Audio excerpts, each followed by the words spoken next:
بسم اللہ الرحمن الرحیم۔ شروع اللہ کے نام سے جو بڑا مہربان نہایت رحم۔ واحلل عقدۃ من لسانی یفقهوا قولی۔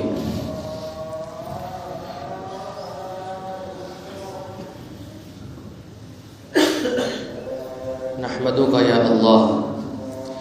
ونصلي ونسلم عليك يا رسول الله، أما بعد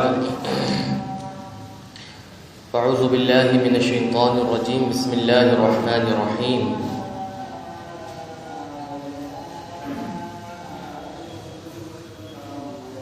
إن عدة الشهور عند الله 12 شهرا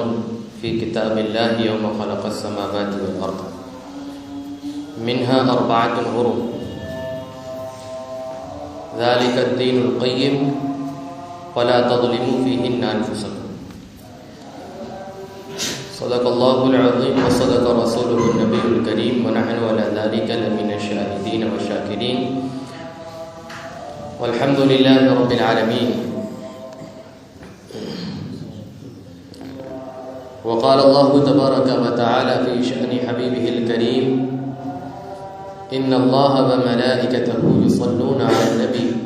يا أيها الذين آمنوا صلوا عليه وسلموا تسليما۔ الله رب محمد صلى عليه وسلم، نحن عباد محمد صلى عليه وسلم، والصلاة والسلام عليك يا سيدي يا رسول الله، وعلى آلك وأصحابك يا نورا من نور الله ويا خير خلق الله۔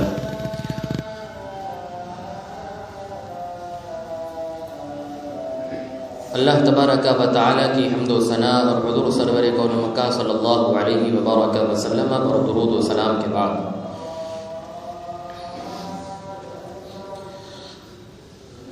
معزز و محتشم سامعین و حاضرین،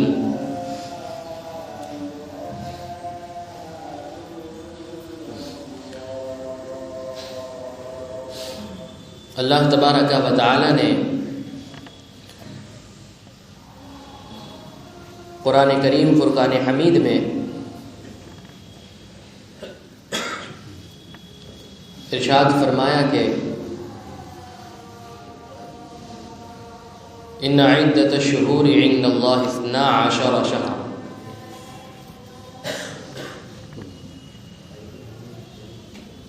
کہ جب سے زمین و آسمان بنی ہے تب سے اللہ کے نزدیک مہینے جو ہیں وہ 12 ہیں، منہا 4 حرم، اور ان 12 مہینوں میں 4 مہینے حرمت والے ہیں، عظمت والے ہیں۔ حالانکہ اور بھی مہینے عظمت والے ہیں، برکت والے ہیں، لیکن خصوصیت کے ساتھ اللہ تبارک و تعالیٰ نے 4 مہینوں میں بتایا کہ وہ حرمت والے ہیں، اور پھر آگے ارشاد فرمایا فلا تظلموا فیہن انفسکم، ان حرمت والے مہینوں میں تم اپنی جانوں پر ظلم نہ کرنا، اپنے اوپر تکلیف نہ دینا، اپنے آپ کو مصیبت میں اور تکلیف میں مبتلا نہ کرنا۔ تو وہ 4 مہینے کون سے ہیں؟ اللہ کے نبی صلی اللہ علیہ وسلم نے ارشاد فرمایا کہ 3 تو بالکل متصل ہیں، ملے ہوئے ہیں، ذی قعدہ ہیں، ذی الحج ہیں اور محرم ہیں، اور ایک مہینہ وہ ہے جو شعبان اور جمادی الاخری کے درمیان رجب کا مہینہ ہے۔ تو رجب، ذی قعدہ، ذی الحج اور محرم، یہ 4 مہینے حرمت والے ہیں۔ اس میں جنگ حرام، اس میں اگر کوئی گناہ کرے، چھوٹا گناہ ہو تو بڑا لکھا جائے، نیکی کرے چھوٹی ہے تو بڑی اس کی نیکی لکھی جائے۔ حضرت عبداللہ ابن عباس رضی اللہ تعالی عنہ کہتے ہیں کہ کلہن وفی خصہن، کہا کہ تمام کے تمام مہینے اللہ تبارک و تعالیٰ کے ایسے ہیں جو حرمت والے ہیں، بہت عظمت والے ہیں، فضیلت والے ہیں، برکت والے ہیں، لیکن خاص طور سے 4 مہینے وہ ہیں، کہا کہ ان میں کوئی چھوٹی سے چھوٹی نیکی کرتا ہے تو اللہ کو بہت پسند اور اس چھوٹی نیکی کو اللہ بڑی لکھتا ہے۔ اسی طرح کہا کہ لوگ اپنی جانوں پر ظلم نہ کریں۔ اس کی تشریح یوں بیان کی کہ لوگ گناہوں سے باز رہیں، اپنے آپ کو گناہوں کی طرف نہ لے جائیں، حالانکہ اور مہینے میں بھی ہر لمحہ ہر وقت گناہوں سے دور رہنا ہی یہ ہماری اور آپ کا یہ فریضہ ہونا چاہیے، ہمارا یہ آپ کا نصب العین ہونا چاہیے۔ لیکن خصوصیت کے ساتھ علامہ سیوطی نے نقل کیا کہ حضرت عبداللہ ابن عباس رضی اللہ تعالی عنہما نے لکھا کہ ان مہینوں میں اگر کوئی چھوٹی گناہ کرتا ہے تو اللہ کے نزدیک وہ بڑا مانا جاتا ہے، اور کہا کہ جس طرح زندوں کے لیے یہ مہینہ باعث برکت ہے، رجب کا باعث عظمت ہے، باعث فضیلت ہے،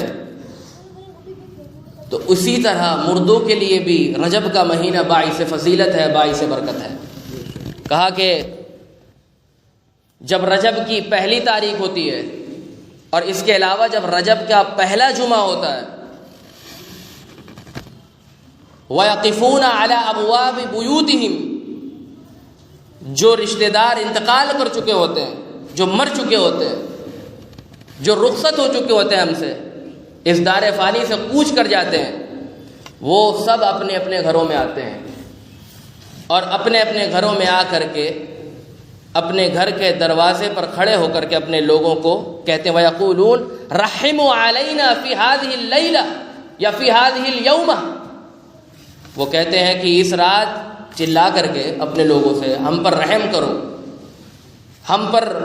رحم کرو اس رات یا اس دن ہم پر رحم کرو۔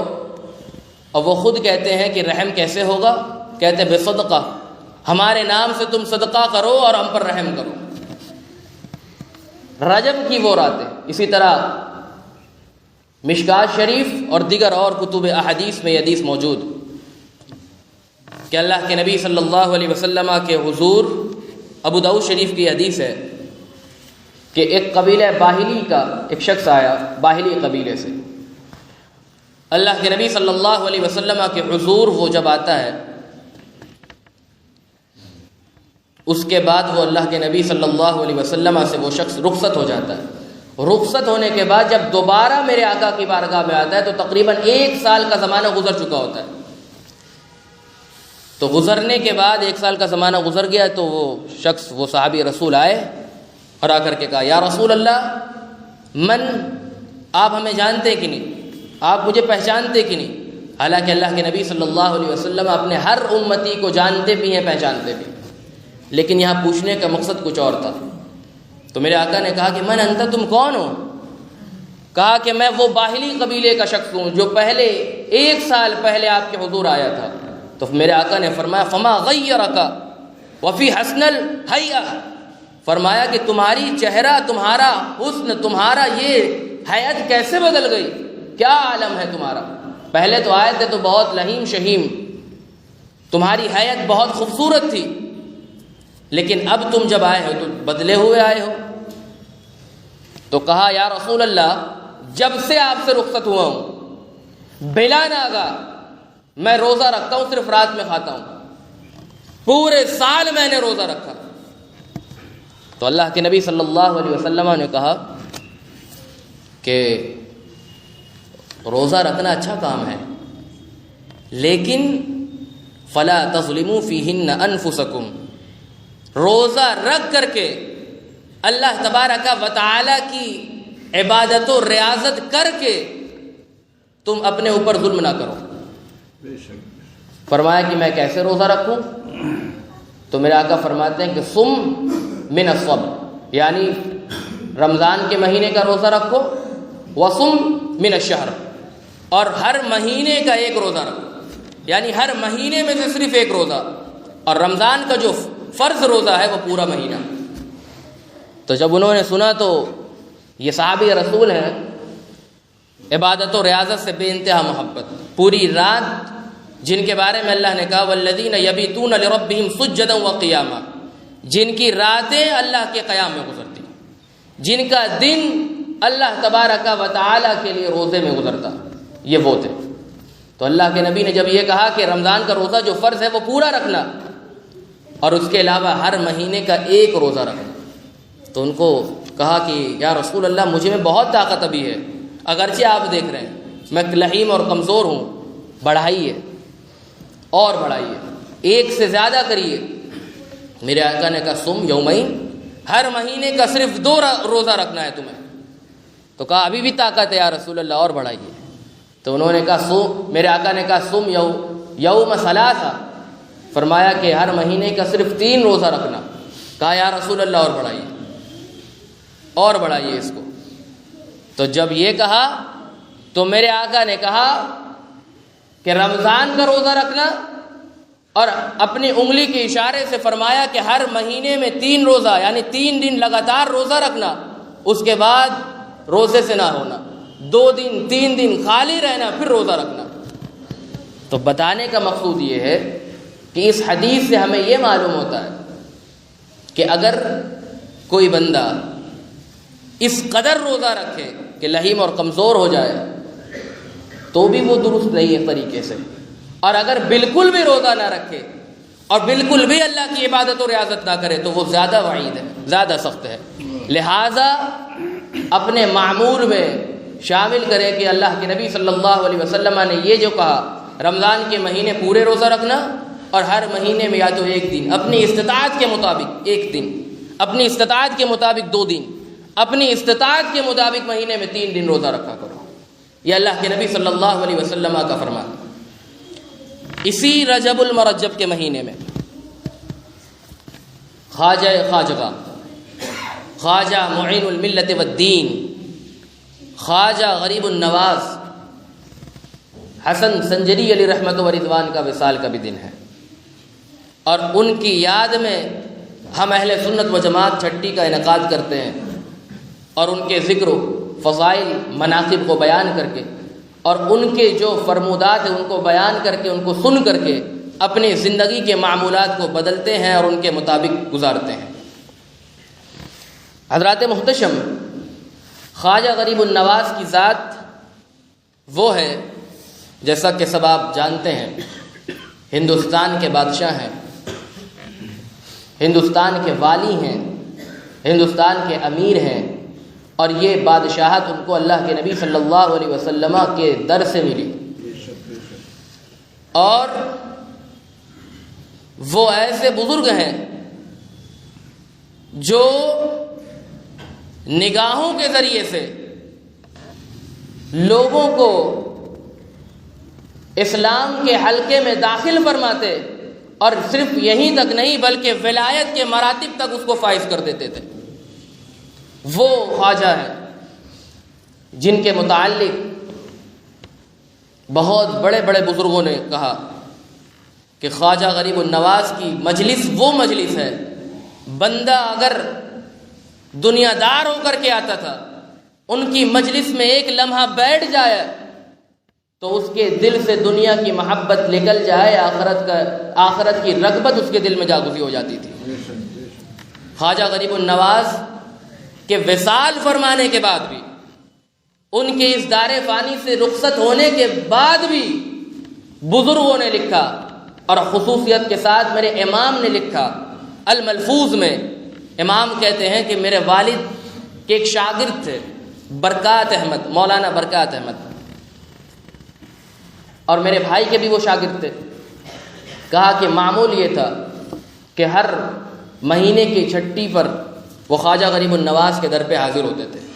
مولانا برکات احمد۔ آپ دیکھیں کہ بزرگوں کا فیض، اور خصوصیت کے ساتھ خواجہ ہندوستان کا فیض دیکھیے کہ وہ کہاں تک ہے، اور آج بھی جاری اور ساری ہے، اور اپنے کے لیے نہیں بلکہ بیگانوں کے لیے، ہندوؤں کے لیے بھی، غیر مسلموں کے لیے بھی خواجہ کا در آج بھی کھلا ہے، وہاں سے فیض پاتے ہیں۔ مولانا برکات لکھتے ہیں، کہتے ہیں کہ حال ان کا یہ تھا کہ وہ ہر چھٹی پہ جاتے۔ کہا کہ ایک مرتبہ دیکھا کہ ایک شخص آیا، اس کے پورے جسم میں پھوڑا نکلا ہوا تھا اور وہ غیر مسلم تھا۔ کہا کہ وہ آیا، خواجہ سے عقیدت تھی، آیا خواجہ غریب النواز کے در پر اپنے سر کو رکھتا، اپنے جسم کو ملتا اور کہتا یا خواجہ مجھے جلن ہو رہی ہے، یا خواجہ مجھے تکلیف ہو رہی ہے۔ مولانا برکات علیہ رحمت و رضوان نے کہا کہ میں نے دیکھا ایک دن آیا اور یہی کہتا، 2 دن آیا یہی کہتا، تیسرے دن میں نے دیکھا کہ جو اس کے جسم پر پھوڑا اور پھنسی تھی، میں نے دیکھا کہ تمام خواجہ غریب النواز کے صدقے میں وہ پھوڑا اور پھنسی اس کو ختم ہو گئی اور اس کو مکمل شفا یاب مل گئی، اور اس انداز سے وہ بالکل صحت یاب ہو گیا۔ اور کہا انہوں نے اپنے لوگوں کو، اپنے مریدوں کو بتایا کہ خواجہ غریب النواز کا وہ در ہے جو اگر بیمار ہو کر کے آئے تو یہاں سے شفا یاب ہو کر کے جاتا۔ اور خود خواجہ غریب النواز نے، حالانکہ کرامتیں تو بہت ہیں،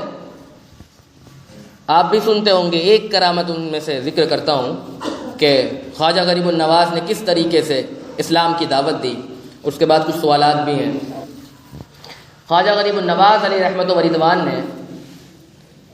بہت سفر کیا۔ اللہ کے نبی صلی اللہ علیہ وسلم کے دیار پاک سے جب یہ حکم ہوا کہ خواجہ معین الملت والدین آپ جائیے ہندوستان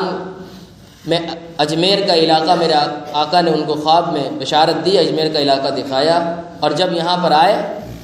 تو یہاں دیکھا کہ بالکل کوئی اللہ کا نام نہیں لیتا، ہر طرف ظلم و ستم برپا ہے، ہر طرف